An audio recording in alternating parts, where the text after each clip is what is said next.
ఏటా ఎంతమంది స్టూడెంట్స్ భారతదేశం నుంచి వెళ్తున్నారు అక్రమ్ గారు? భారతదేశం నుంచి వెళ్ళే స్టూడెంట్స్ కనుక చూసుకుంటే, ఈ మనకి ఆన్ అన్ యావరేజ్‌గా ఒక 8,000-9,000 స్టూడెంట్స్ ఎళ్తారండి జార్జియాకి. జార్జియాకి. మన తెలుగు స్టేట్స్ నుంచి ముఖ్యంగా చూసుకుంటే, పర్టిక్యులర్‌గా మన ద్వారా ఎవ్రీ ఇయర్ 500+ స్టూడెంట్స్ మనం పంపించడం వెళ్తారు. జరుగుతుంది. అది. And very very important thing ఏందంటే, జార్జియా ఎందుకింత ప్రాచుర్యం పొందిందంటే, ప్రధాన కారణాలు ఏందంటే, ఇందాక నాగేంద్ర గారు చెప్పినట్టు కూడా, జార్జియా విషయంలో మన భారత ప్రభుత్వం అరౌండ్ 3 సార్లు, ఒకసారని కాదు 3 సార్లు డైరెక్ట్‌గా Georgia education one of the best education. జార్జియాలో MBBS equal to India. Georgia ఎళ్లి చదువుకోండి. ఈవెన్ యుక్రెయిన్ స్టూడెంట్స్ విషయంలో కూడా జార్జియా ఎళ్లి చదువుకోండి అని చెప్పింది. రైట్.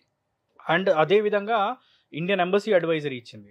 ఈవెన్ చాలా సార్లు ఇండియన్ గవర్నమెంట్ కూడా చెప్పడం జరిగింది. రైట్. ఈవెన్ మన విదేశాంగ మంత్రులు విజిట్ చేసినప్పుడు కూడా వాళ్ళు అక్కడ వాళ్ళతో కూడా మాట్లాడడం జరిగింది. ఎడ్యుకేషన్ ఎలా ఉంది ఏంటి అని చెప్పి. అన్నీ మాట్లాడారు. ఈవెన్ ఇండియన్ అంబాసిడర్ ఎవరైతే ఉన్నారో, అంతకుముందు ఉన్న అంబాసిడరు మన కెన్ వాకర్ ఇంటర్నేషనల్ యూనివర్సిటీని విజిట్ చేయడమే కాకుండా పిల్లలతో మాట్లాడి అంతా బాగుందని చెప్పి డైరెక్ట్‌గా విజిట్‌కి సంబంధించిన ఇన్ఫర్మేషన్‌ని, దానికి సంబంధించిన ఫోటోస్‌ని కూడా ఇండియన్ ఎంబసీలో ప్రింట్ చేయడం జరిగింది. చాలా చాలా గొప్ప విషయం కదా! అంటే అంత అంత అన్నీ అనుకూలించి మనకు అందుబాటులో ఉండే ఒక యూనివర్సిటీ ఫర్ మెడికల్ ఎడ్యుకేషన్ ఉంది అవును. అంటే ఇట్స్ అండ్ అదే విధంగా మన ఇండియన్ గవర్నమెంట్ ఏదైతే చెప్తుందో, మన ఇండియన్ గవర్నమెంట్ చెప్పే విషయాల్లో గనుక చూసుకుంటే ఏదైతే నేషనల్ మెడికల్ కమిషన్ ఉందో, వాళ్ళు చెప్పిన రూల్స్ రెగ్యులేషన్స్‌ని మన జార్జియా కంట్రీ 100కి 100% సాటిస్ఫై చేస్తుంది. అంటే మేజర్‌గా ఏ కంట్రీకి వెళ్ళినా చూసుకోవాల్సింది ఏంటి అంటే అక్కడున్న కరిక్యులం. అవును. సో ఏదైతే కరిక్యులం మన ఇండియాలో ఫాలో అవుతున్నారో ఆ కరిక్యులంని 100కి 100% ఫాలో అవుతున్న కంట్రీ జార్జియా. సో అక్కడ గ్రాడ్యుయేట్ అయిన వాళ్ళు వచ్చి మళ్ళీ క్వాలిఫైర్ రాయాలి ఇక్కడ. ఇక్కడ ఎగ్జామ్ అదైతే రాయాలి. అందరికీ అది కామన్. ఈవెన్ దో ఇండియాలో చదువుకున్న వాళ్ళు కూడా నెక్స్ట్ ఇయర్ నుంచి నెక్స్ట్ ఎగ్జిట్ ఎగ్జామ్ అనే రాయాల్సి ఉంటుంది. సో ఆ ఎగ్జామ్ అనేది కంపల్సరీ రాయాలి. సో వస్తే ఇక్కడికి వచ్చి నీట్ క్వాలిఫైర్ రాయాలి.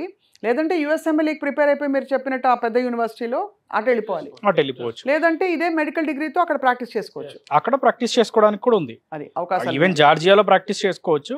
బట్ మనకి ఏంటంటే మన ఇండియా వద్దాం అనుకుంటారు మన పిల్లలు. చాలా మంది. అవునవును. సో అందుకే ఏంటంటే ఇక్కడ మనకు ఆప్షన్స్ కూడా ఎక్కువ ఉంటాయి కాబట్టి ఇక్కడ వచ్చి ఇక్కడ నెక్స్ట్ ఎగ్జిట్ ఎగ్జామ్ కానీ ఎఫ్ఎంజీ కానీ ఇక్కడ క్లియర్ చేసుకొని ఇక్కడ ప్రాక్టీస్ చేసుకుంటారనమాట. లేదు యూఎస్ కనుక ప్రిపేర్ అయితే ఈవెన్ మన జార్జియాలో ఉన్న కెన్ వాకర్ యూనివర్సిటీ విషయానికి వస్తే కనుక జార్జియాలో ఉన్న మన కెన్ వాకర్ యూనివర్సిటీ ఎమోరీ యూఎస్లో ఉన్న one of the top university మెడికల్లోనే టాప్ 10 యూనివర్సిటీ అనమాట అది యూఎస్లో. సో ఆ యూనివర్సిటీతో టైఅప్ అయి ఉంది.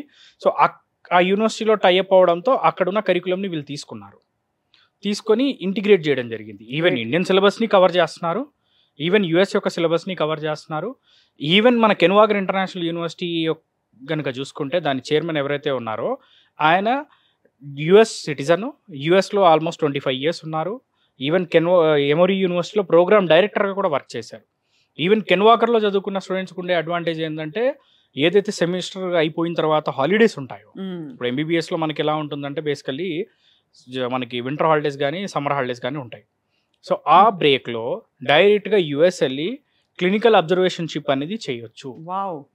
దానికి మళ్ళీ ఆ వీసా ప్రాసెసింగ్లు అవి ఉంటాయా? లేకపోతే అలా వీసా ప్రాసెసింగ్ దానికి వచ్చేసరికి ఏంటంటే ఆల్రెడీ యూనివర్సిటీకి సంబంధించి ఏంటంటే ఏదైతే ఇన్విటేషన్ లెటర్స్ ఉంటాయో అది ఎమోరీ నుంచి రావడం జరుగుతుంది అబ్జర్వేషన్షిప్కి.